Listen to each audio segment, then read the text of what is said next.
कन्हैया जी, आपने मोदी जी की बात किया, योगी जी का बात किया, कहीं पे भी राहुल गांधी का बात नहीं किया। दिल्ली से आते वक्त आप मिलके आए थे क्या? और दिल्ली से आते वक्त राहुल गांधी कौन है? और सुनिए, आप इक्वालिटी की बात कर रहे हैं। कौन राहुल? आपने इन्हें कौन राहुल? हेलो, आपका प्रश्न राहुल गांधी के बारे में क्यों नहीं बताएं? बस यही है, और कुछ है? इक्वालिटी की बात करते करते आपने सिर्फ बीजेपी को टारगेट किया, जो 5 साल से अभी आई है। 60 इयर्स जो बाद में कांग्रेस ने किया, उसका कुछ नहीं देखा आपने, उसका एक भी नहीं देखा। जो दिखा योगी जी, आपका प्रश्न मोदी जी है। आप सुने ही नहीं, आप ध्यान ही नहीं दिए।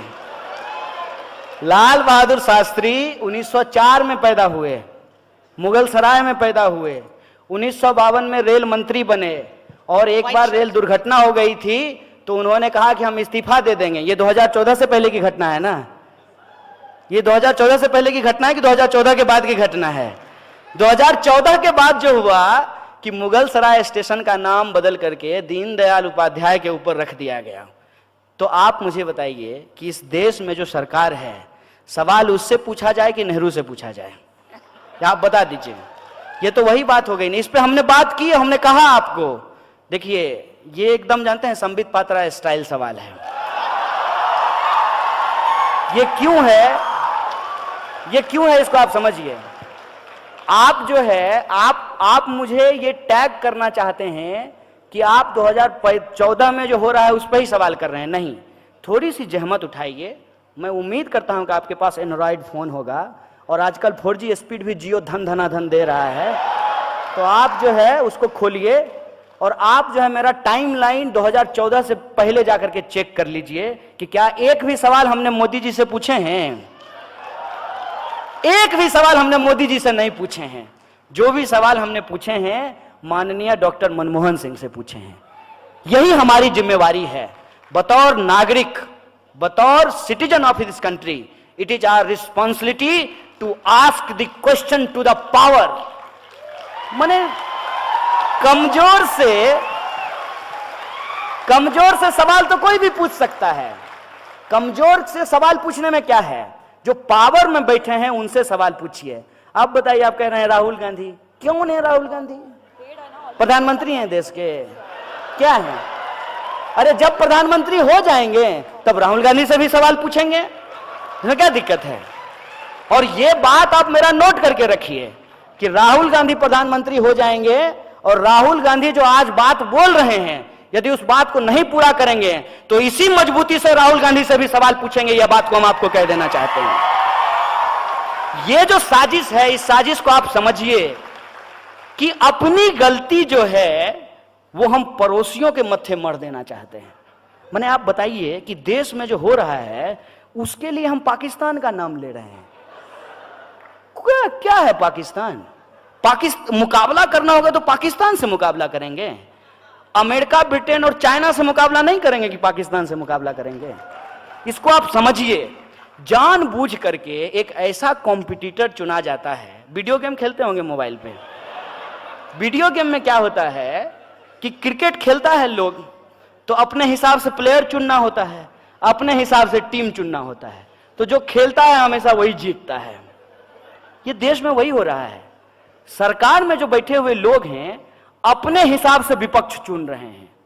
मैं विपक्ष नहीं हूं, मैं विपक्ष की भूमिका में होना भी नहीं चाहता हूं, लेकिन विपक्ष का जो काम है वो काम यदि सरकार करे तो फिर विपक्ष क्या करेगी? विपक्ष का काम है सवाल पूछना, सरकार का काम है जवाब देना। विपक्ष जो है उसको कहता है जवाब दो, और सरकार जो है वो सवाल पूछ रही है। ऐसा थोड़ी होता है। जो कांग्रेस ने किया तो कांग्रेस ने वो भुगता। कांग्रेस है, राहुल गांधी तो प्रधानमंत्री नहीं है, मनमोहन सिंह भी नहीं है। वो जो है, जो मुद्दा आपने उठाया था माननीय मोदी जी ने करप्शन का, कि ये लोग बहुत करप्ट लोग हैं, इनको सत्ता से हटाइए, हमको सत्ता में लाइए, हम जो है काला धन वापस लेकर के आएंगे। आया। और क्या कहे थे कि हम 2 करोड़ जो है रोजगार पैदा करेंगे, मिला। बोले थे महंगाई कम कर देंगे। जाते हैं ना, तो हंसता हुआ नूरानी चेहरा प्रधानमंत्री का पेट्रोल पंप पे देख के लगता है कि काश जो है, काश मोदी जी का, जैसे उन्होंने प्रचार में 3D फोटो मोदी जी का घूमता था एकदम ऐसे चलते हुए 3D। हमको तो मन करता है कि पेट्रोल पंप वाले को कहें कि यार यहां भी 3D फोटो लगा दो प्रधानमंत्री का। कम से कम ये देख के तो महसूस हो कि असली प्रधानमंत्री हैं, देख रहे हैं। पेट्रोल का दाम जो बढ़ रहा है वो रोज देख रहे हैं, ये एहसास तो हो। ये सवाल किससे पूछा जाए बताइए? वो जानते हैं क्या करते हैं? ये सवाल वो जेएनयू पे के ऊपर रख देते हैं, ये सवाल वो हमारे ऊपर रख देते हैं। ये सब आप तो माने आप शरीफ आदमी हैं, आप बहुत अच्छे तरीके से पूछे हैं। लोग जानते हैं हमको क्या कहता है? लोग तो कहता है कि ये क्या बोलेगा, ये तो देशद्रोही है। अब बताइए, ये भी सवाल सरकार से पूछना चाहिए, तो हमसे पूछ रहा है। देश में गृह मंत्री हैं, कड़ी निंदा करते रहते हैं इसे हाथ हिला के। देश में जब गृह मंत्री हैं, देश में कानून है, देश में न्यायपालिका है।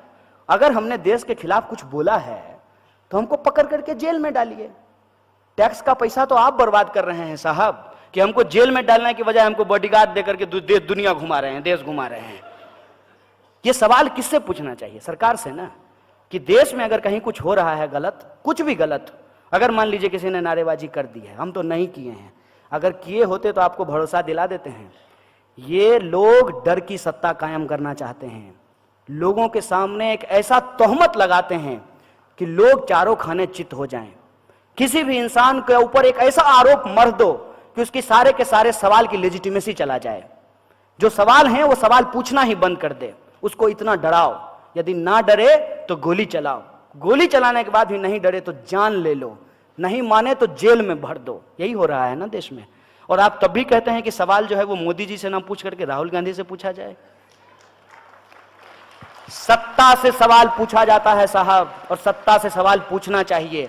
और सत्ता किसी की भी हो, हर किसी से सवाल पूछना चाहिए। और हम हैदराबाद की इस आवाम को, गंगा जमुनी तहजीब को मानने वाली इस आवाम से हम यही अपील करना चाहते हैं। आप तमाम नौजवानों से यह अपील करना चाहते हैं कि कोई भी सरकार जिसको आपने अपना समर्थन दिया है, वो जब चुन करके आए हैं, उसका घोषणा पत्र आपके हाथ में होना चाहिए। मैंने ठीक है, आजकल ऑनलाइन का जमाना है, डाउनलोड कर लीजिएगा इनके वेबसाइट से, वो पढ़िए उसको और देखिए कि इसमें से कितने सवाल हल हुए हैं। और ये तो साजिश है ना, कि 2014 में भी ऐसा होता था, 2012 में भी ऐसा होता था, 13 में भी ऐसा होता था, तो मतलब ऐसा ही होता रहे तब तो बहुत अच्छा है ना। कि अभी बीजेपी कह रही है कि कांग्रेस के समय में भी गरीबी है, इसलिए हम गरीबी दूर नहीं करेंगे। कल को यदि कांग्रेस जीत करके आए तो कांग्रेस कहेगी तो बीजेपी को जिता करके देख लिए, वो थोड़ी गरीबी दूर किया, अब हम भी गरीबी दूर नहीं करेंगे। इसका आप जेनेसिस समझ रहे हैं? ये जो सवाल जिस तरीके से आज उठाए जा रहे हैं, आप भी उसके शिकार हो गए हैं, ये हमको कहां पहुंचा देगा, उसका मतलब समझ रहे हैं? इसका अर्थ आप समझ रहे हैं कि डेमोक्रेसी होगा ही नहीं, डेमोक्रेसी बचेगी ही नहीं। और इसका एक सबसे बड़ा जो खतरा हुआ है, एक आखिरी बात आपके सवाल को रिस्पॉन्ड करते हुए कहता हूं कि इस देश के एक पार्टी के एक अध्यक्ष को यह हिम्मत कहां से आती है कि वो कहते हैं कि 50 साल राज करेंगे। Who are you? राज करेंगे? ये भाषा कहां से आई है? कैसे ये भाषा निकाल पाते हैं लोग? क्योंकि उनको भरोसा है कि जब भी वक्त आएगा, कांग्रेस बीजेपी करके, अपनी गलती किसी और के सर मढ़ करके, हिंदू मुसलमान करके, समाज का ध्रुवीकरण करके चुनाव जीत जाएंगे, हमको कौन हरा देगा? और हारने की स्थिति आएगी तो ईवीएम जिंदाबाद। ये जो स्थिति है, इस खतरनाक परिस्थिति को आप समझिए। कौन होगा प्रधानमंत्री? कौन होगा प्रधानमंत्री? अरे ये कोई मैंने रॉकेट साइंस है कि आपको समझ में नहीं आ रहा है कि कौन होगा प्रधानमंत्री? अरे जिसको जनता चुनेगी वो होगा प्रधानमंत्री, इसमें कौन सी बुराई है? लेकिन ये सवाल कैसे प्रोजेक्ट किया जा रहा है?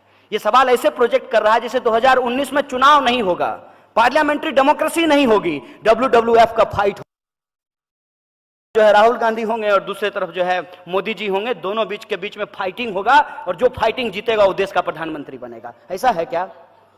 इस देश में 545 सीट पे चुनाव होना है। 545 सीट पे जब चुनाव होगा, उसमें जिसका बहुमत होगा, जिस सरकार की बहुमत होगी, जिस अलायंस का बहुमत होगा, वो लोग जाकर के अपना जो है प्रधानमंत्री चुनेंगे, वो अपना मंत्रिमंडल चुनेंगे। यही होता है ना पार्लियामेंट्री डेमोक्रेसी। ये प्रेसिडेंशियल मोड ऑफ डेमोक्रेसी है। ये अमेरिका तो नहीं है, ये हिंदुस्तान है ना। अमेरिका के चुनाव में और हिंदुस्तान के चुनाव में क्या फर्क है? अमेरिका में प्रेसिडेंशियल मोड ऑफ इलेक्शन है, जनता सीधे प्रेसिडेंट का चुनाव करती है। हम अपने यहां सीधे प्रेसिडेंट का चुनाव नहीं करते हैं, सीधे प्रधानमंत्री का चुनाव नहीं करते हैं, हम एमपी का चुनाव करते हैं। और हमारे एमपी जो हैं वो जाकर के प्रधानमंत्री का चुनाव करते हैं। इनको कौन ये पावर दे दिया है? हाथ में जो है माइक ले लिया और कैमरा ले लिया और अपने आप को दुनिया का सबसे स्मार्ट आदमी समझ रहे हैं। आप कौन होते हैं डिसाइड करने वाले? जनता डिसाइड करेगी ना। जनता जिसको मैंडेट देगी, जिस पार्टी को मैंडेट देगी, उसका प्रधानमंत्री होगा। योग इसलिए बोला गया है ताकि आपको यह कहा जाए, ठीक है यार 90 रुपए पेट्रोल खरीद रहे हैं तो क्या है, लेकिन पप्पू को वोट दे दें। इसलिए बोला गया है।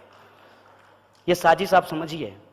ये इसलिए बोला गया है कि आप हर सवाल के जवाब में यह कहें तो क्या राहुल गांधी को वोट दे दें। ये इसलिए कहा गया है। और एक बात मैं आपको बता देता हूं कि राहुल गांधी पप्पू हैं कि नहीं हैं, ये तब पता चलेगा ना जब वो देश के प्रधानमंत्री बनेंगे।